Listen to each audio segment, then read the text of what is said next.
The morning sun had barely risen over the quiet suburban neighborhood when the sound of screeching brakes shattered the silence. A small sedan rolled to a shaky stop at the curb, its tires practically begging for mercy. Officer Emily Carter instinctively reached for her ticket pad, already frustrated before she even approached the vehicle. It had been one of those mornings, the kind where every little thing feels heavier than it should. She hadn't slept, she hadn't eaten, and she was still carrying the weight of a personal heartbreak she had tried to bury under her badge. She expected this to be another routine stop, another careless driver, another name to add to her list, but the moment she saw the man step out of the car, with a little girl clinging to his hand and worry painted across his face, something in her gut shifted. There was a story here, one she wasn't prepared for. Before we continue, if you believe in kindness, forgiveness, and second chances, make sure to like this video, comment below, share it with someone who needs hope today, and subscribe to the channel for more stories that touch the heart. Emily's eyes flicked from the man to the little girl, and then to the worn backpack hanging off his shoulder. The child had two messy braids, a dress that looked slightly faded from too many washes, and an innocence that cut straight through the harshness Emily had built around herself. The man, however, was a different sight altogether. He looked exhausted, like life had beaten him down one too many times, but he still kept standing. His hair was unkempt, his clothes were simple, and his boots were scuffed. He wasn't dangerous, rude, or reckless, just tired. And as Emily got closer, she noticed something else, the faint shimmer of a silver wedding ring around his finger. She mentally sighed. Another married man rushing through life.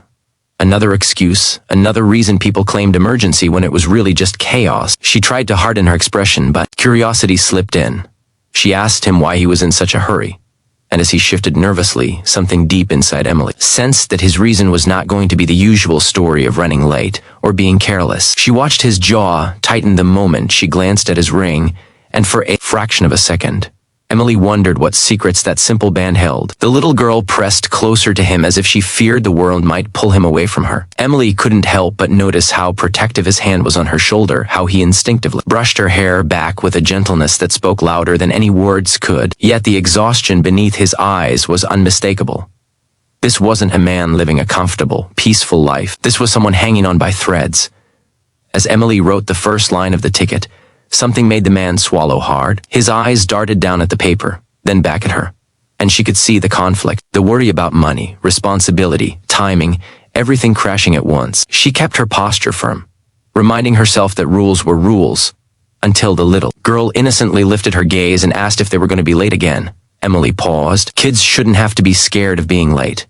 Kids shouldn't have to carry the weight of adult problems. For a moment, Emily saw herself as a child the night she waited for her father to come home. Long silences between her parents, the way responsibility had landed too early on her shoulders. She blinked the memory away and forced herself to stay focused. The man explained that he wasn't making excuses, he was doing the best he could. He told her he was taking his daughter to an early school meeting, something important, something he couldn't miss. Emily's instinct was skepticism. She had heard every excuse in the book, but there was no performance in his voice, no dramatics, just truth wrapped in fatigue. Emily noticed that the ring on his finger was old, dull, scratched. Not the ring of a man happily married. More like the ring of someone holding onto something heavy, maybe something broken. The more she looked at him, the more she realized that assumptions were dangerous. She asked him, gently but firmly, why he still wore it.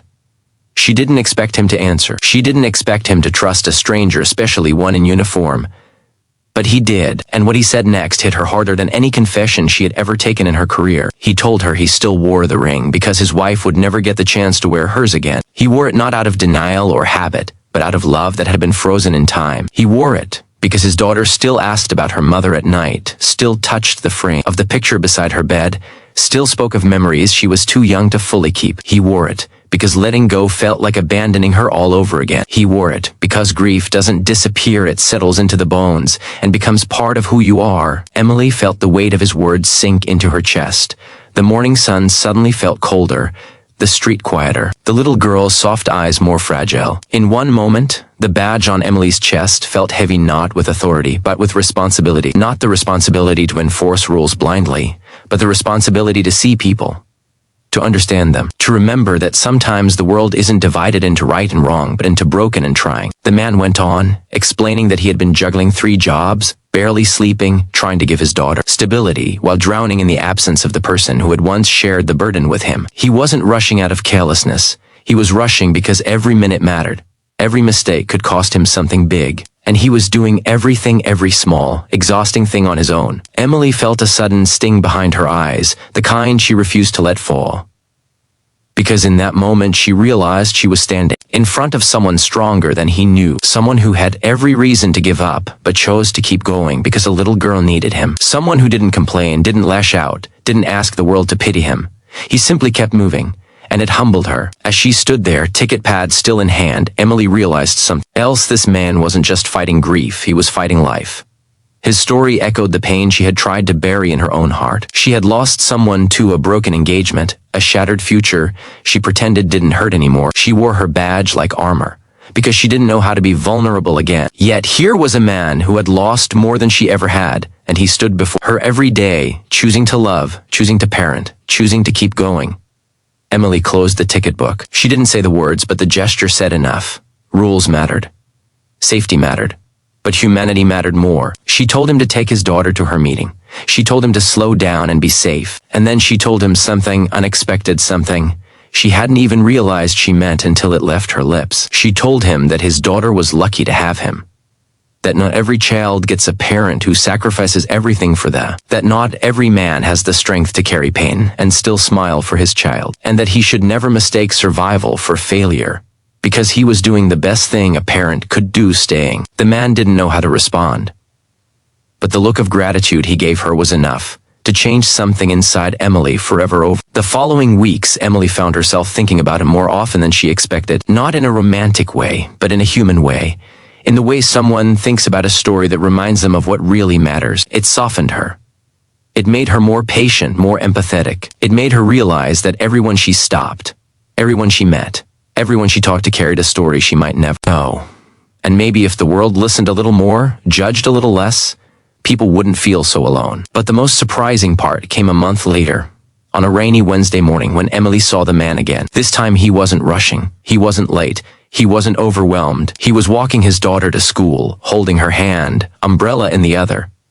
And the little girl beamed when she saw Emily. She waved so excitedly that her braids bounced. Her joy was genuine. Pure. The kind of joy only a child who feels safe can show. Emily realized then that sometimes the smallest acts of mercy create ripples far bigger than we imagine. Sometimes closing a ticket book is not breaking a rule but choosing compassion. Sometimes one moment of understanding can shift the direction of someone's entire day. And sometimes the truth someone never expects to hear is the one that changes everything. If this story touched your heart, please like, comment, share, and subscribe. Your engagement helps us bring more real, emotional stories to people who need them. Before you go, comment below. Kindness matters. Because it truly does.